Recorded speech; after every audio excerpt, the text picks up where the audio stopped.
출애굽기 4장 24절부터 마지막 절까지 보겠습니다. 출애굽기 4장 24절부터 마지막 절까지 보겠습니다. 지금 현재 이 당시 상황이 어떤 상황이냐면 하나님께서 모세를 불러서 출애굽의 사명을 맡깁니다. 이것은 단순히 하나님께서 적극적으로 모세라고 하는 아주 걸출한 사람을 보고 이 모세에게 내가 이 출애굽의 사명을 맡겨야 되겠다 해서 이루어지는 일이 아니고 벌써 아브라함 때부터 하나님은 이 일을 알려주셨습니다. 애굽에 들어갈 것이다. 400년 동안 4대 만에 돌아오는데 400년 동안 이방민족에게 종이 될 것이다. 그 사람들이 너희를 놓아주지 않을 건데 하나님 내 치심으로 인하여서 그들이 너희를 놓아줄 것이다. 그래서 애굽에서 나올 것이다. 이거거든요.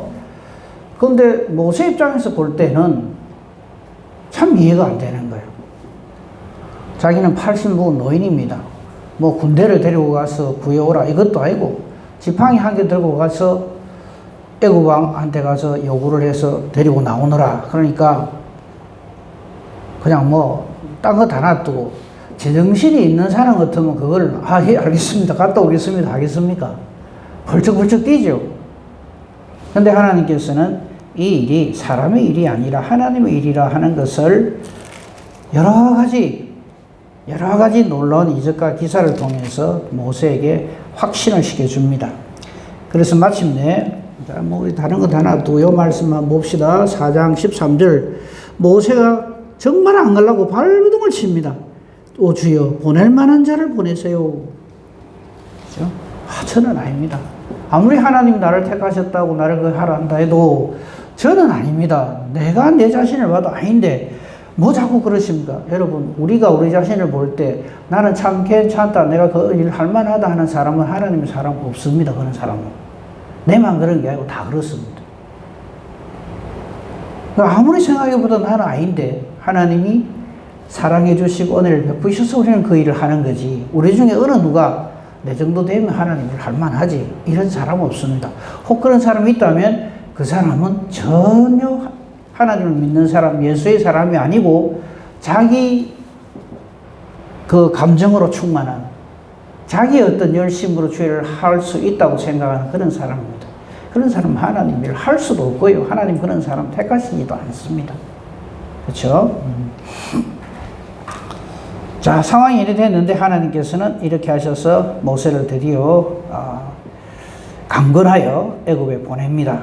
자, 그래서 이제 애굽을 향해 가요. 그게 24절입니다. 모세가 길을 가다가 이 길은 그냥 아무 길이나 뭐 산책하다가 이런 뜻이 아닙니다. 애굽으로 향한 길을 가다가 이 말이에요. 근데 우리로서는 정말 언뜻 보면 이해할 수 없는 일이 벌어집니다.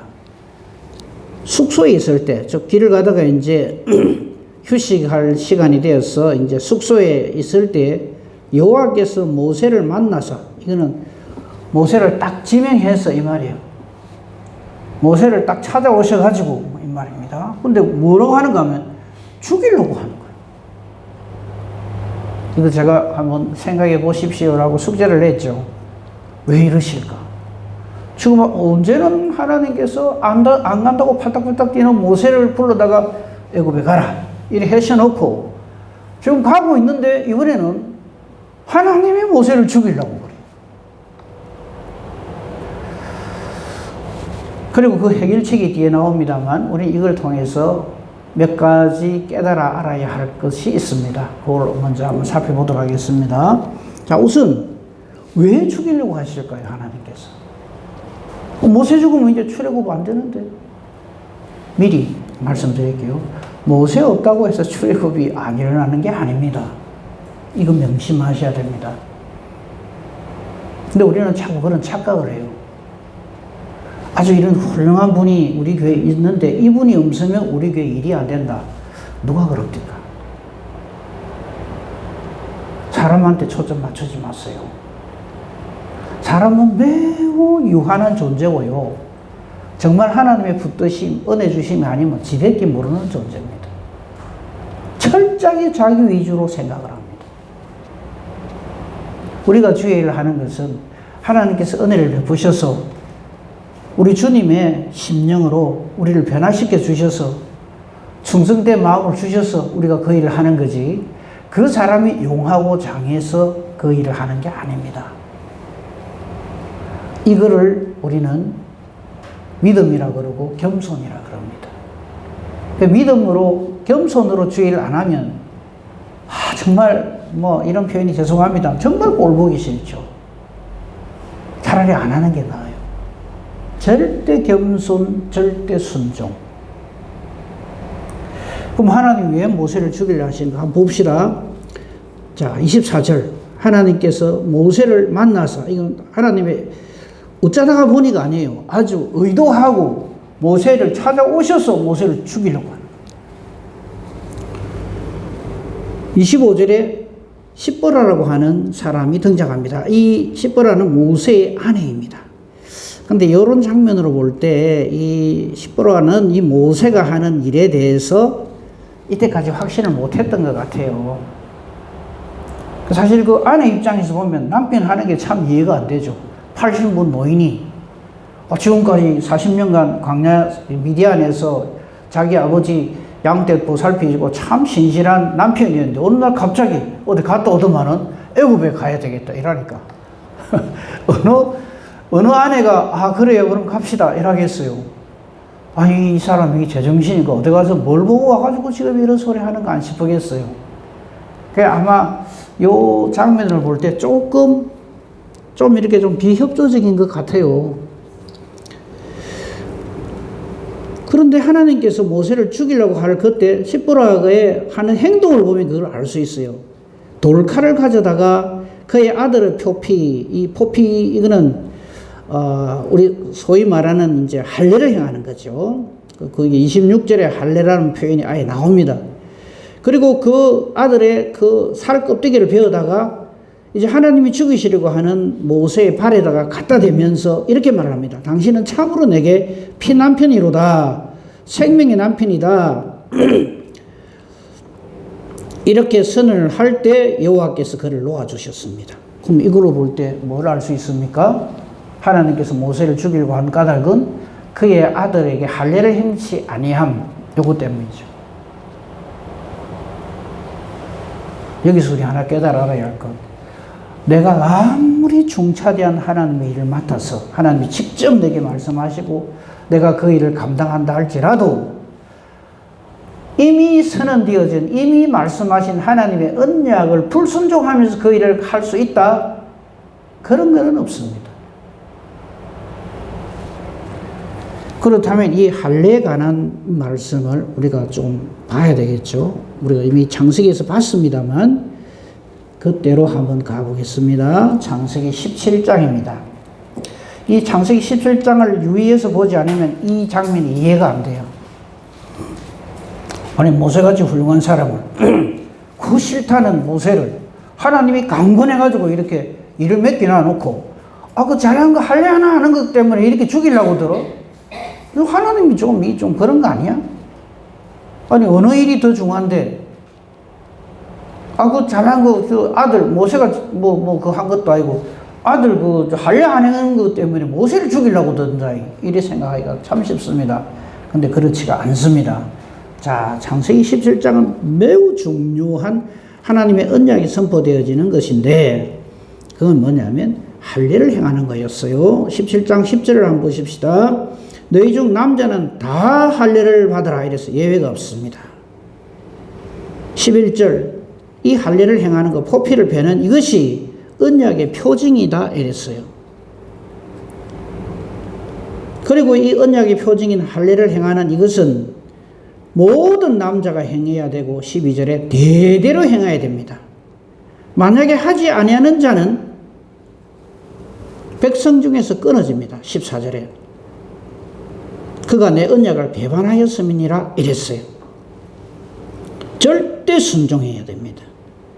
12절을 다시 보십시다. 대대로 모든 남자는 집에서 난 자나 너희 자손 아닌 이방 사람에게서 돈으로 산 자든 관계없이 누구든지 모든 남자는 난지 8일 만에 할례를 받아야 한다.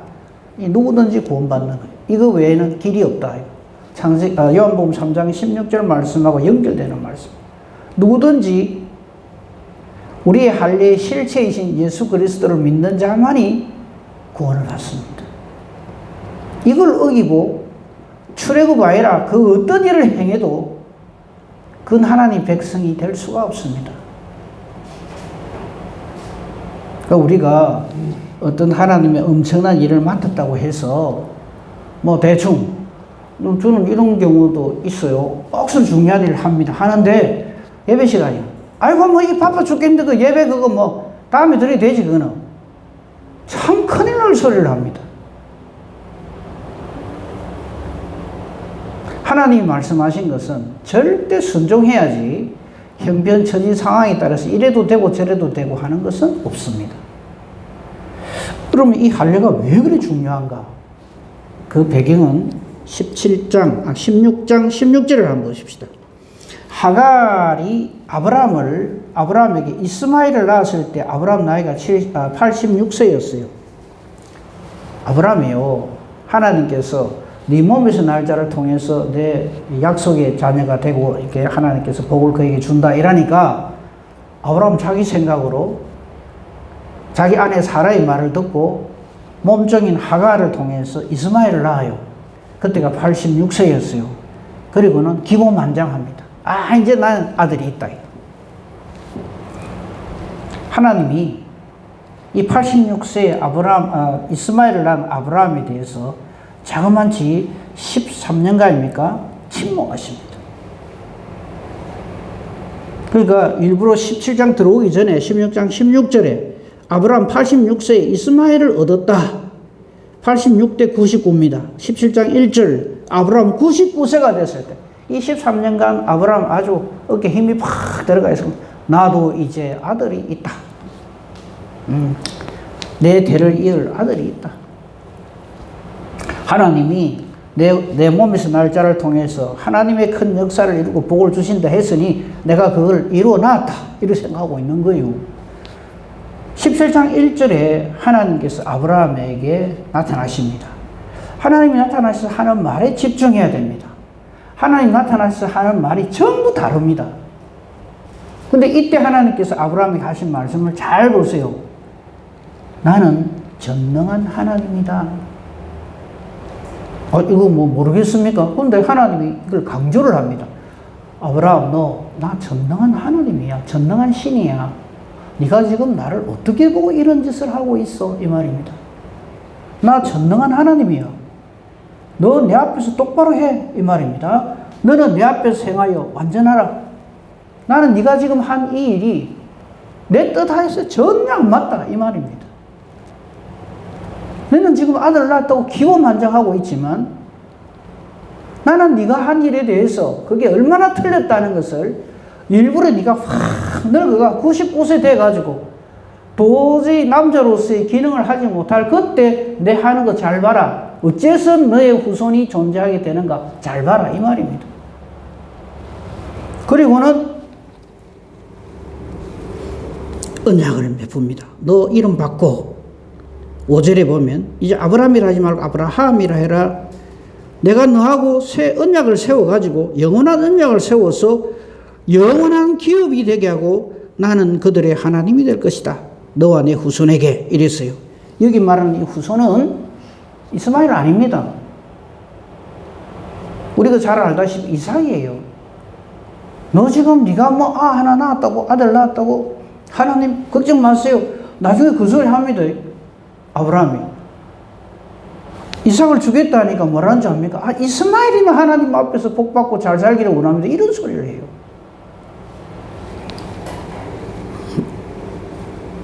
그게 17장 18절 보십시오. 17장 16절부터 볼까요?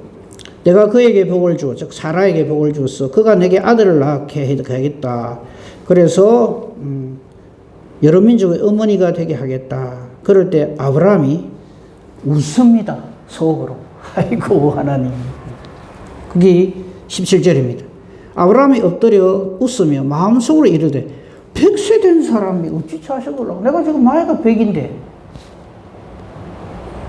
사라는 지금 할매인데 완전히 90세인데 어떻게 아를 낳는단 말이야? 우리는 딱 연합니다. 하나님 앞에서.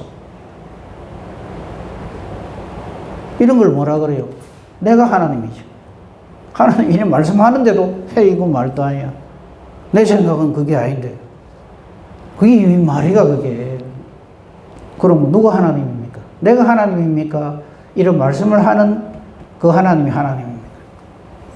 이걸 불순종이라. 아브라함은 딱 거절합니다. 그러면서 하는 말을 기가 막힌 소리를 합니다. 그게 18절입니다. 아브라함이 이에 하나님께 아뢰되 하나님, 그 앞에 생략되면 하나님 쓸데없는 일을 하지 마시고요. 이스마엘이나 하나님 앞에 살기를 원합니다. 하나님 내가 이스마엘 낳았거든요.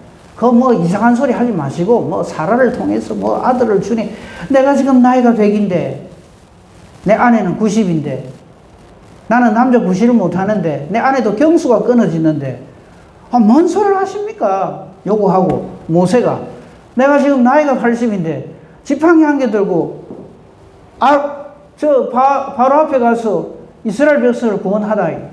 그 말이 되는 소리입니까? 하는 게 똑같은 거예요. 우리가 하나님 일을 할 때 나 자신을 보지 말고 왜 이 말씀을 하시는가 하는 하나님을 주목해서 봐야 됩니다. 근데 우리는 참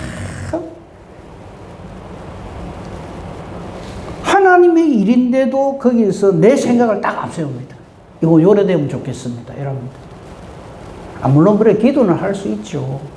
근데 하나님이 아니라 그러면 딱 접고 순종을 해야 돼. 그 자꾸만 내 뜻대로 하나님 일을 하려고 그래요. 내 생각에 이게 맞는 것 같아요. 얼마나 고집을 부리는지. 심지어 내 뜻대로 안 되잖아요. 그러면 탁 비토를 놓습니다. 협조를 안 해요. 막 그래 하면 나 안 한다요. 늘 말씀드리는 건 자기 손해예요.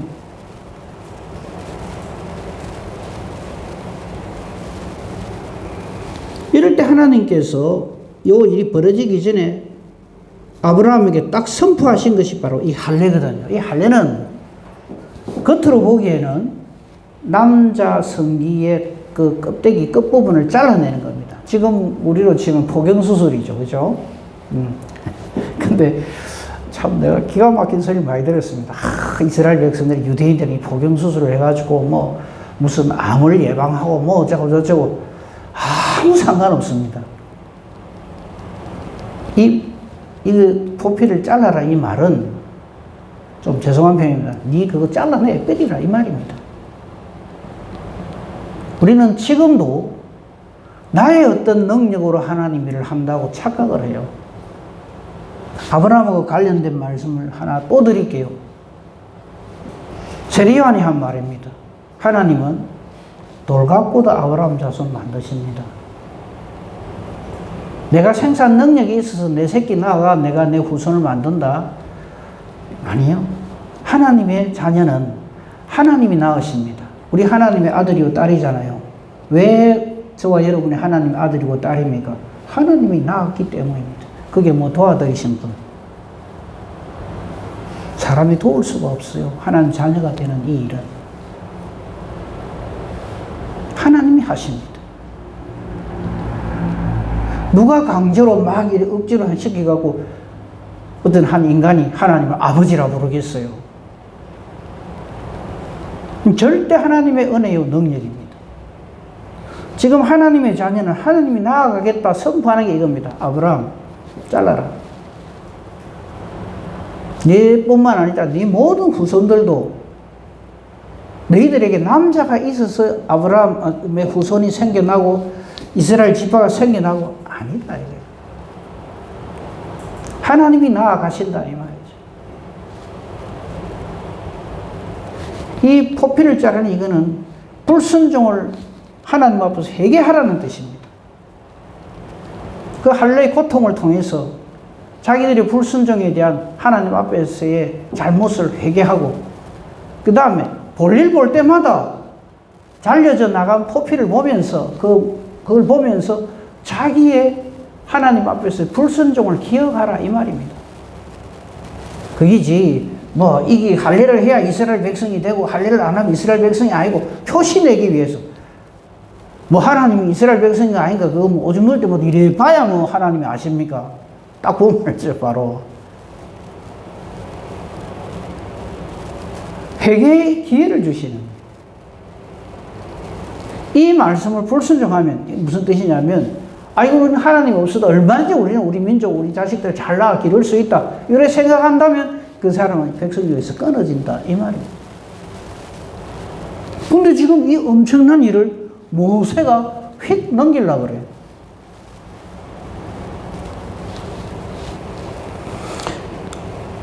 유추해 보건데 다시 본문 돌아옵시다. 이 당시에 모세의 둘째 아들이 태어났고요. 난지 8일이 됐는데 할례를 안 해. 왜? 중차대한 일을 맡았다 이거죠. 출애굽의 엄청난 일을 맡았는데 아이고 할례 그거 뭐 지금 바쁘다 빨리 애굽 들어가야 된다. 그래서 하나님 내리치시려고 하는 거예요. 명심합시다.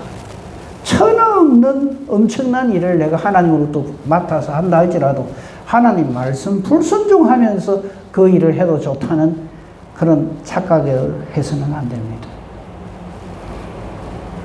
그러니까 그 아내가 놀래가지고 모세는 지금 사경을 헤맵니다. 하나님들이 죽이려고 하니까. 얼른 그러니까 그 처방책이 이거예요. 아기의 표피를 베어다가 남편의 발에 갖다 대니까 하나님께서 살려주시네요. 기억합시다. 천하 없는 하나님의 일을 한다 할지라도 하나님 말씀을 어기면서 그렇게 하나님의 일을 하는 것 아닙니다. 신앙은 업적이 아닙니다. 우리는 어떤 뭐 훌륭한 목사님이든 뭐 장로님이든 권사님이든 뭐 이렇게 아직 이분이 신앙 경력이 이렇고 뭐 어쨌고 쫙 얘기를 해요. 전 그거 볼 때마다 저걸 지금 하나님 앞에서 업적이라고 내놓나 이런 생각을 참 많이 해요. 신앙은 업적이 아닙니다. 이 사람이 살아생전에 이래 했고 저래 했고 아무 소용없습니다. 신앙은 업적이 아니라 하나님 말씀에 대한 순종입니다. 다른 사람이 볼 적에 아무 이루어놓은 업적이 없는 것처럼 보여도 그 삶이 순종의 삶을 살았느냐 아니냐에 따라서 하나님 판단하시는 거죠. 껍데기를 보고 이 사람이 훌륭한 신앙인이었다 아니다. 그거는 성급하다고 저는 생각합니다. 그래서 우리 놀란다 그러잖아요. 천국 가서 어떻게 저런 인간이 천국에 다 와 있노? 또 하나는 그 인간이 왜 안 보이나? 최고의 하나님의 사람으로 우리 알고 있었는데 왜 안 보이지? 그런다잖아요. 난 그 말이 참 맞다고 생각합니다. 신앙은 업적이 아닙니다. 어떤 일을 얼마나 열심히 잘했느냐가 아닙니다. 그거는 당연히 해야 될 일이고요. 만약에 이때 모세가 이렇게 순종하지 않고 할례를 행하지 않았다면 모세를 하나님 죽였겠죠. 그러면 출애굽이 없는 겁니까? 천만에요. 하나님은 성경 어디에도 나는 모세를 통해서 출애굽을 이루란다 이런 말 한마디도 없어요. 그 증거가 나중에 가나안 땅 딱 직전에서 하나님이 모세를 그냥 데려가십니다. 이스라엘 백성들로 봐서는 청천벽력이죠. 이런 최고의 하나님의 사람을 40년간 우리를 지도하고 이렇게 해서 이제 가나안 땅을 딱 눈앞에 두고 있는데 하나님 데려가셔. 하나님 잠깐만. 이 엄청난 일을 앞두고 우리 최고의 지도자를 데려가시면 그럼 앞으로 우리 어쩝니까? 우린 그렇게 생각하거든요. 아니요. 하나님의 일은 하나님이 하십니다. 사람이 하는 게 아닙니다. 영하고 장한한 인간이 그 일을 하는 게 아닙니다. 이거를 잊어버리는 순간 누구든지 교만해집니다.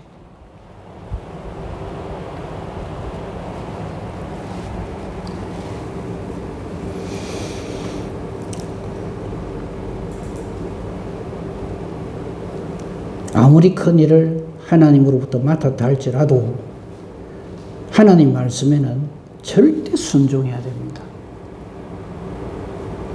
그리고 지도자로서 솔선수범해야 됩니다. 한번 생각해 보세요. 이제 이스라엘 백성들한테 갔는데 이스라엘 백성들이 지금 찾아서서 계속 할례를 행하고 있는데 지도자라고 모세가 나타났는데 보니까 아들이 할례를 안 행했어. 그럼 하나님 말씀이 엉망진창이 되잖아요. 분명히 아브라함에게 할례를 명령하실 때 이렇게 하지 않는 사람은 내 백성에서 끊어진다라고 얘기했는데 보니까 모세 아들은 안 했어. 그거 아닌 거죠.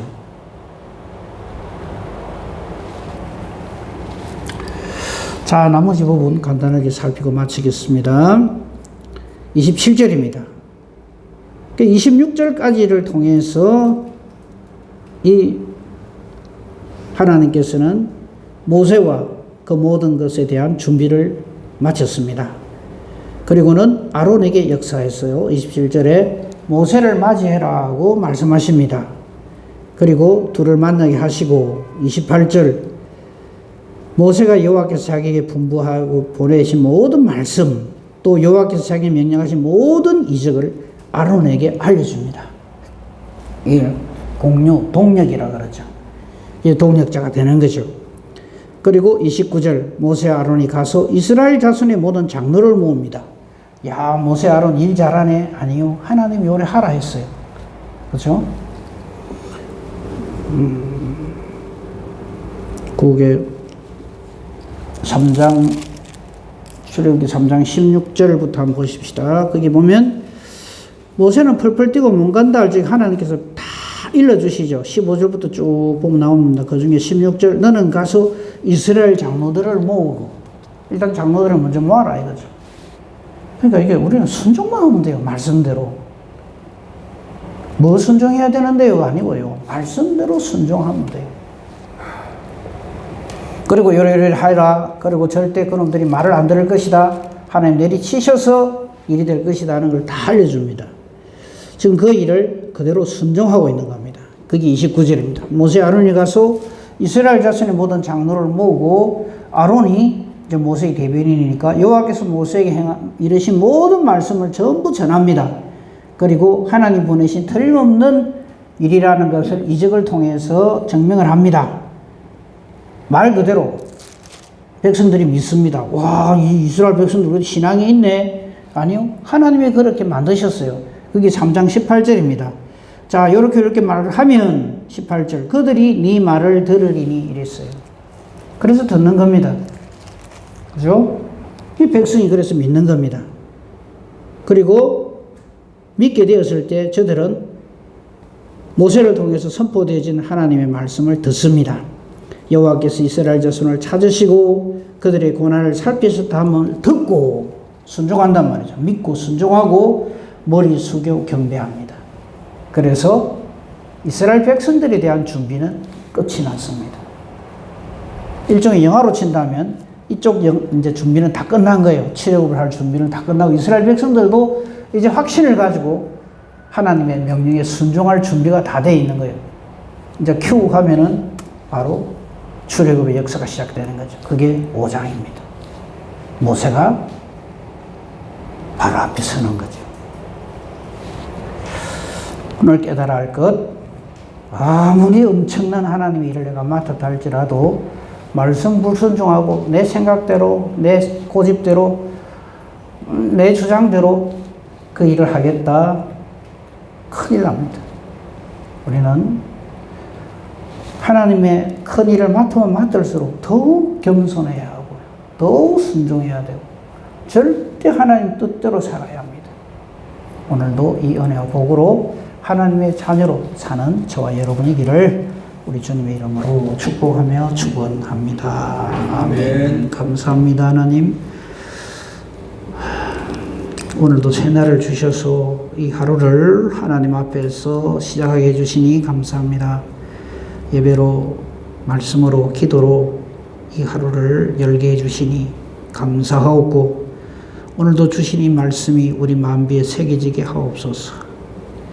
오늘도 말씀 붙들고 기도하게 하시고, 우리 기도하는 것이 내 생각을 말하고 이래 되면 좋겠고 저래 되면 좋겠고 하는 내 소음풀이가 아니라 하나님의 뜻을 찾는 것이 되게 해주시옵소서. 내 기도가 하나님 뜻과 같아서 하나님이 기뻐하시며 응답해 주시는 그 놀라운 은혜와 복을 누리는 우리 모두가 되게 하소서. 내 기도가 능력 있게 하시고 하나님의 뜻이 무엇인지를 깨달아 아는 그런 기도자가 되게 하여 주시옵소서. 오늘도 범사 대소사를 오직 주님 손에 부탁합니다. 감사하며 우리 주 예수 그리스도 이름으로 기도합니다. 아멘.